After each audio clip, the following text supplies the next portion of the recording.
검찰이 김건희 여사의 명품 가방 수수 논란에 대해서 전담 수사팀을 꾸리고 수사에 속도를 내고 있다는 소식 방금 전해 드렸죠. 이원석 검찰총장이 올 9월로 만료되는 자신의 임기 내에 이재명 민주당 대표 관련 수사와 더불어 김 여사 명품 가방 수수 논란에 대한 수사를 매듭 짓겠다는 의지를 밝혔다고 하는데, 자, 오늘 사건 앤 피플 시간에 이 내용들 한번 살펴보도록 하겠습니다. 손정혜 변호사 전화로 연결돼 있습니다. 변호사님 안녕하십니까? 안녕하세요. 손정혜입니다. 네. 자, 먼저 김건희 여사 검찰이 명품백 수수 의혹에 대해서 수사에 착수했다는 내용 전해지고 있는데 사건 내용부터 정리를 해볼까요?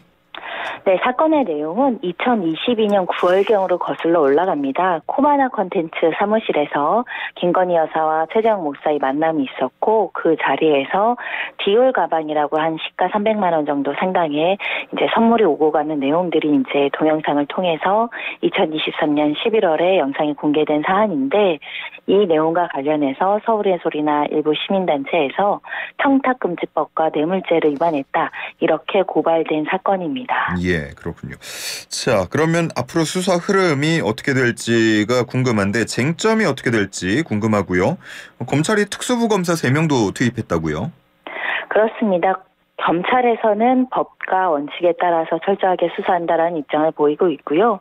주된 쟁점은 청탁금지법상 직무 관련성이 있느냐, 그리고 나아가서는 뇌물죄로 볼 만한 대가관계가 있느냐, 이것이 핵심적인 부분인데요.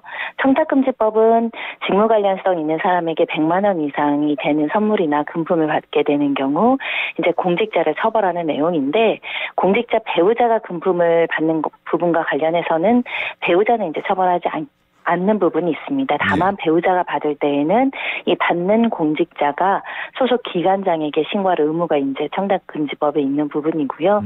이 행위를 해서 위반한 사실이 있는지가 쟁점이고, 나와 관련해서는 뭐 인사 관련한 것이나 이런 대가 관계가 있었는지, 포괄적 뇌물죄가 성립될 수 있는지가 쟁점입니다. 예, 뭐 빠른 시일 안에 고발인 소환 조사도 한다고 하는데. 뭐 또 추가 고발을 한다는 얘기도 있고요. 어떻습니까?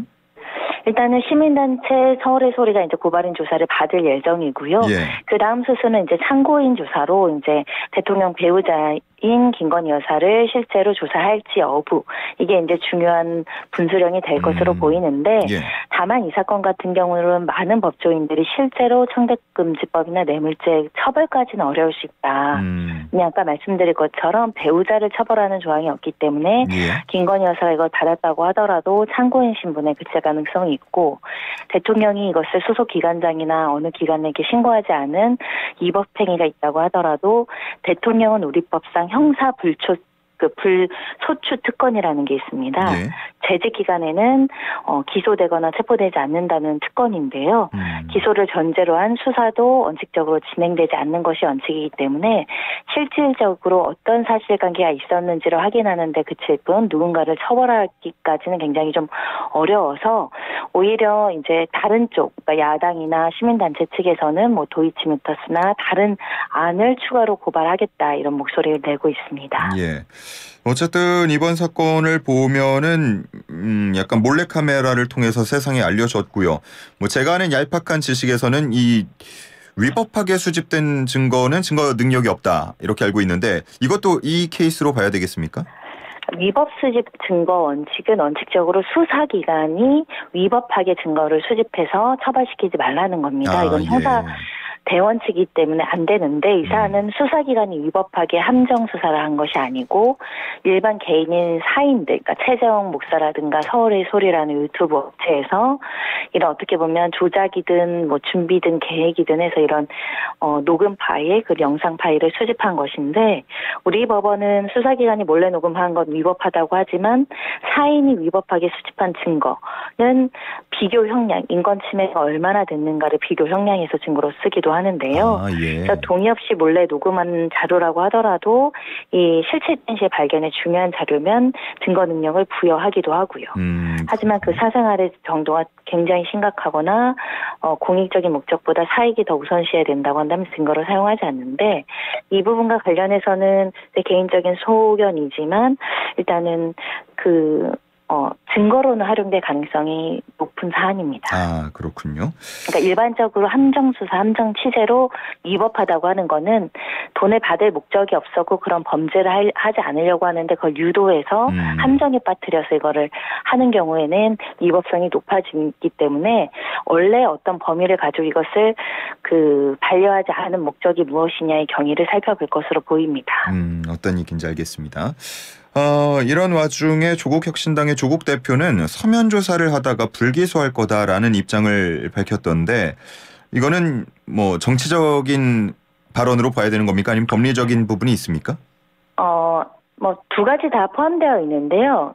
법리적으로는 제가 아까 말씀드렸듯이 일반 법조인 정치적인 부분을 제거하더라도 불기소될 가능성이 매우 높은 사건입니다. 근데 이것을 봐주게 했느냐, 철저하게 수사하지 않았느냐 이런 어떤 평가는 좀 다를 수 있기 때문에 처음부터 불기소에 맞춰서 수사를 한다기보다는 법리상 불기소 가능성은 많지만 실체 진실을 확인하고 수사를 해야 된다는 여러 가지 목적도 있기 때문에 수사를 진행한다라고 보셔야 될 것 같고요. 다만 검찰로서는 서면 조사는 고민이 될 겁니다.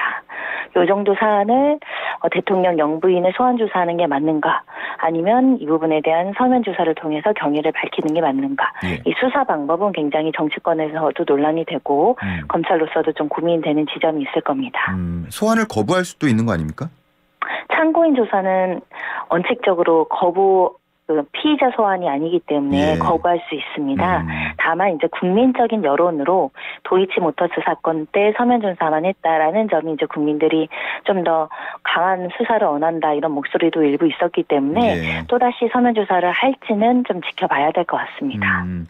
자, 이렇게 검찰이 수사에 박차를 가하는 상황에서 특검도 지금 뭐 얘기가 계속 나오고 있으니까요.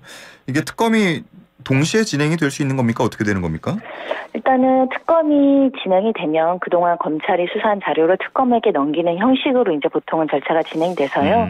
특검법이 언제 실제로 특검이 꾸려져서 수사를 하느냐. 만약 수사가 다 종결돼서 수사 처분이 완료된 상황이라면 사실 특검이 실효성이 없어지는 거겠죠. 그래서 정치권에서 22대 국회에서 특검법이 제발이 돼서 통과돼서 실제 특검이 꾸려지는 시점을 보고 있는 것이고요. 만약에 지금 검찰이 재빨리 수사하고 특수부검사 3명이 신속하게 결론을 낸다고 한다면 이 사안에 대해서는 특검에 대한 내용이 많이 목소리가 줄어들 가능성도 있습니다. 다만 야당에서는 이 사안과 플러스 도이치모터스나 양평고속도로 사건을 같이 이제 특검하겠다는 입장을 보이고 있어서 그런 상황이라면 묶여서 같이 특검이 진행될 여지도 있습니다. 네, 알겠습니다. 자, 그리고 이재명 더불어민주당 대표의 배우자 김혜경 씨가 지난 4일에 공식 일정에 함께 모습을 드러내면서 관련 재판에 대해서도 관심을 다시 모으고 있는데 현재 수사 어떻게 진행 중입니까? 네, 사안은 이제 공직선거법에선 배우자가 기부행위를 하는 것을 금지하고 있는데요. 대통령 선거 후보 경선을 앞두고 당 관계자들한테 이제 기부행위를 했던 부분, 그리고 법인카드를 무분별하게 사용했다라는 의혹으로 이제 검찰이 수사 중이거나 공직선거법은 기소된 현재 재판을 받고 있는 상황이고요. 기소되어 있기 때문에 여러 차례 공판이 진행됐고 지난 2일 재판에서는 이 제보자 조 씨에 대한 변호인 측 반대 신문이 있었습니다. 해당 쟁점에 대해서 치열하게 아직도 이 법인카드 사적 유용 사실이 있는지, 이것을 김혜경 씨가 지시한 사실이 있는지 알고 있는지 여러 가지 공방이 벌어지고 있습니다. 말씀하신 그 2일 재판에서요, 녹음 목적을 놓고 법적 공방이 있었다고 들었는데 이건 어떤 내용입니까? 조명현 씨가 이걸 녹음해서 검찰에 증거로 제출한 부분이 있는데 피고인 측에서는 배 씨가 조직적으로 계획적으로 몰래 이제 이렇게 녹음한 행위는 정치적인 어떤 의도가 있거나 어떤 공격의 목적이 있었는 거 아니냐라고 보면서 본인의 정치적인 성향이라든가 특정 선거 캠프에 활동을 했는지, 비례대표를 신청한 사실이 있는지 이런 것들에 대한 이제 질문이 있었다라고 하고요. 이에 대해서 이제 증인 측은 이 부분과 관련해서는 이제 부당하다. 녹음을 한 목적은 가치 방지용이다. 이렇게 서로 다른 주장을 했습니다. 앞으로 있을 재판의 쟁점은 뭐가 될지 끝으로 정리 한번 부탁드리겠습니다. 일단은 김혜경 씨 수행비서였던 배모 씨가 유죄 선고를 받았습니다. 즉 일정 부분은 법리나 규정에 위반돼서 경기도청 카드가 사용된 것이 명확하게 확인된 거죠. 가장 중요한 거는 피고인 김혜경이라는 사람이 지금 이루어지는 기소된 재판에서 알고 있었는지 또는 이것을 지시했는지 알 수 있는 위치에 있었는지 이게 유무죄를 가르는데 굉장히 중요한 것이고요. 그래서 관련자들 그리고 참고인 진술을 했던 사람들이 지금 증인 선서를 하고 지금 증인대에 올라서 구체적인 사실관계를 밝히고 있는 상황입니다. 예, 말씀하신 배모 씨 같은 경우는 상고를 하지 않아서 형이 확정이 된 상황인데 이런 게 또 재판에 영향을 줍니까? 일단 김혜경 씨 사건에서는 이 배 씨가 이런 카드 결제를 했다는 사실관계는 그대로 인정될 가능성이 있고요. 예. 다만 이제 공소장이나 범죄 사실로 공모하여는 판단하지 않았다고 합니다. 그래서 이 공모 여부가 있는지는 지금 이 사건에서 다뤄져야 될 것 같습니다. 알겠습니다. 자, 뭐 앞으로 두 가지 이 일에 대해서 또 검찰이 어떻게 수사를 하는지 지켜봐야 되겠고요. 그에 따른 내용이 있다면 우리 또 손정혜 변호사에게 여쭙는 시간 가져보도록 하겠습니다. 자, 오늘은 여기서 정리하도록 하겠습니다. 고맙습니다. 감사합니다.